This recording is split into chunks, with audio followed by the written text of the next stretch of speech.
Joining me now from Cape Town is Councillor Xanthea Limberg. She's a mayoral committee member for water and sanitation with the Democratic Alliance, which runs the local government. And we also have Kevin Winter. He's the lead researcher at the Future Water Institute at the University of Cape Town. I thank you both for joining us. Xanthea, is it an embarrassing situation for you, given that you're in government, you're in charge of this, and Cape Town might become the first city internationally to run out of water? Is it an embarrassment for you? It's not an embarrassment because we are in the situation because of impacts of climate change and global warming. We've received 3 years of below average rainfall, and the city of Cape Town, like every other municipality, is not responsible for the provision of bulk water supply. This is the role of national government, particularly the Department of Water and Sanitation. It is the city's role to ensure that we maintain a water reticulation infrastructure, that we reticulate water to people's homes, and that we treat that water according to appropriate drinking standards. The city has driven a mass range of demand management interventions and water conservancy programs to ensure greater water sustainability for our region. And so we have gone above and beyond as the city, beyond our core competency, and we don't believe that we should feel embarrassed at all. We have tried to manage the situation as best as possible, and we are focused on ensuring that we overcome this drought in every single meaningful way. Xanthea, do you believe that you could not have done any better in any way possible over the past few years in managing the situation, given that there were warnings for more than a decade that this could happen? Well, the city has played a really progressive role in water supply within the region. We draw from what is called the Western Cape Supply System, which is a grouping of dams which provides water to the city of Cape Town, as well as other municipalities and the agriculture sector. The city has gone above and beyond to ensure that we manage our demand. We've never drawn more than what is allocated to us. We've been able to flatline and decouple our water consumption from population growth and the growth of our economy. We have even gone as far as financially contributing to the construction of one of the large dams within the Western Cape supply system. And so we believe that we've played an active role as a user, as part of the overall Western Cape supply system. So let's bring in... Okay, fair enough. Let's bring in Kevin Winter. So Kevin Winter, what we're hearing from local government is they've done the best they can. This is climate change. It's not man-made. This is purely nature at play. There's nothing that they could have done better. Is that the truth? Well, I have to say that the account of climate change is, I think, without doubt, becoming a very real and brutal experience. It is uncertainty that has created this period that we're in right now, with low rainfall, as the councillor has just accounted for, with certainly below average rainfall, way below anything we ever had on record. And so she's absolutely correct in identifying a climate change.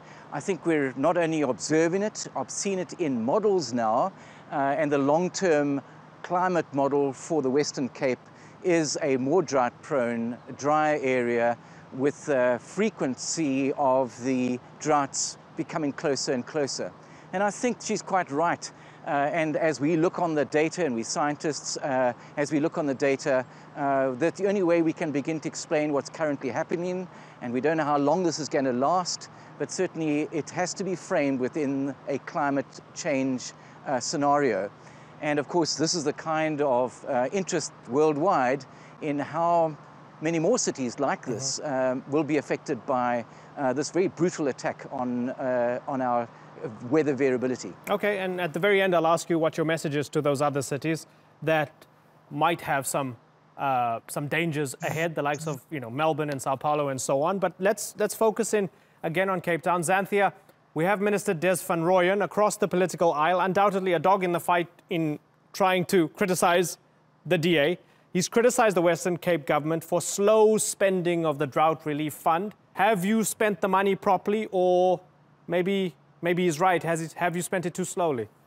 Out of that 74 million, the city of Cape Town received 20.8 million from that 74 million rand. And that grant funding came with conditions, the condition being that we use it solely for the extraction of water from aquifers. And so that is being allocated to the aquifer work in the Table Mountain Group aquifer. And we are spending it on that, and the spending has already occurred. But it essentially is such a minimal amount in terms of the overall budget that the city has set aside to respond to this particular drought. Xanthea, what's your plan beyond asking people to reduce consumption between now and day zero? So demand management is key to managing any particular drought, and this is international best practice. But for the medium to long run, the city obviously believes that it is crucial that we tap into alternative water sources so that we're not entirely reliant on surface water through rainfall. And so the city is investing in desalination, the treatment of wastewater for drinking purposes, as well as drilling into our aquifers, and these solutions will form part of our overall water supply in order to ensure that we can mitigate any future risks of droughts that may occur. Kevin, silver lining that the farmers have been playing their part recently? Right. I think that the tragedy, I think, is the farmers, without doubt. They've had their water allocation slashed by 60%. They've now used their allocation, and the water irrigation boards that are feeding those farmers have been closed down in some cases. And so it's really tough. They're right at the end of their harvest. I think that's a tragedy. And the fact is that there are at least 50,000 jobs that have been shed as a result of the drought. And when people, Kevin, say that besides climate change, we have overdevelopment and population growth as additional factors that have brought about this perfect storm, if you like, drought storm, is that accurate? I think there's a combination of factors all the time. Unfortunately, as you suggest, where you've got all these factors colliding together, that makes it really difficult. And of course, these are the things that we're starting to see with climate change. It doesn't take any prisoners here, and they all come together at the same time. And certainly all across Africa, across South Africa as well, where the large metropolitan cities are urbanizing rapidly. We're currently around about 60% urbanized. By 2030, we'll be somewhere closer to about 73% urbanized. So the pressure is certainly on the cities themselves. And in this sense, the council is absolutely correct in that the water demand management program has been incredibly successful. That virtually a doubling of the population since 1996, where one census was taken at that point, about 2 million people at that stage, to now almost 4 million people, and the actual water demand has stayed relatively stable. So they've done a really good work in managing the water demand very successfully. And of course, that kind of program works well when you've got rain, but when you've got a sudden interruption like this, then you see the problems beginning to mount up. And so it's a combination of population, it's about the ability to afford, it's about the ability to bring human capacity and improve investments in our water infrastructure that all begin to collide at the same time. And Xanthea, has this been your biggest challenge yet in government? Well, this drought is unprecedented, and it is obviously calling for a comprehensive, integrated approach beyond just the directorate that I'm politically responsible for. And I think that it teaches us a great lesson, not only for Cape Town, but for South Africa, that we are going to have to massively diversify our water supply because we are in a drought and water-stricken area. And we are going to have to ensure that we become far more water sensitive in how we develop our major cities to ensure that we can sustain ourselves and continue to thrive. And what's going to happen, Xanthea, if day zero does happen, the rains don't come between now and the South African winter? What's going to happen once you hit day zero? People are going to line up for water as people line up for bread elsewhere in the world? Well, as a responsible government, we have to plan for worst case scenario. And so we have gotten all of our capacity in place to ensure that we can manage a so-called day zero scenario. This will entail people obtaining their water 25 litres per person per day at different water collection points. We are planning to install at least 200 of these water collection points. These will be managed by city personnel as well as external volunteer and neighborhood-based organizations.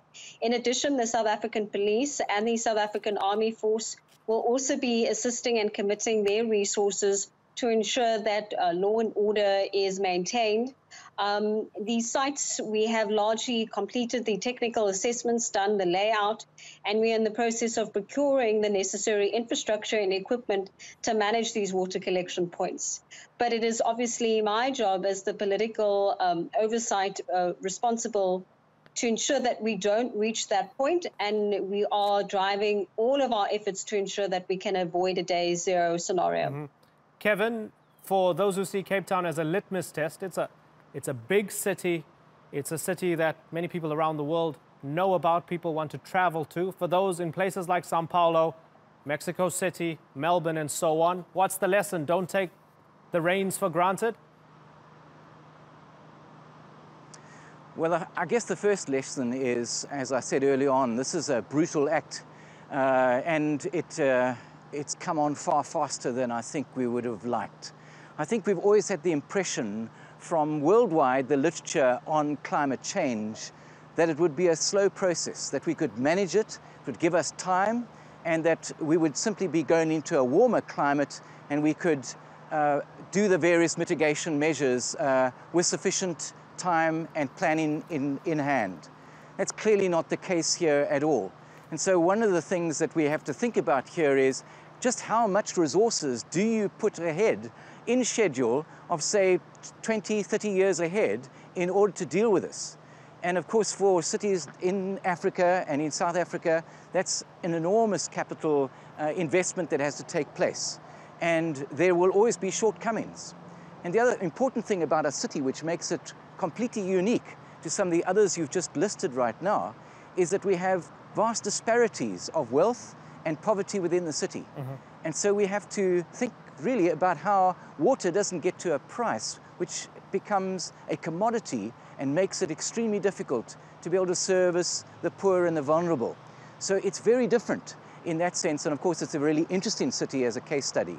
Yeah, and that's fascinating because some people make the point that tightening your belts for some is turning off your sprinklers in your garden, whereas some people in the townships have to line up for water every day as it is. It's been a pleasure talking to both of you, Xanthea Limberg and Kevin Winter. I've got to move on. Thank you very much for joining us on the Newsmakers.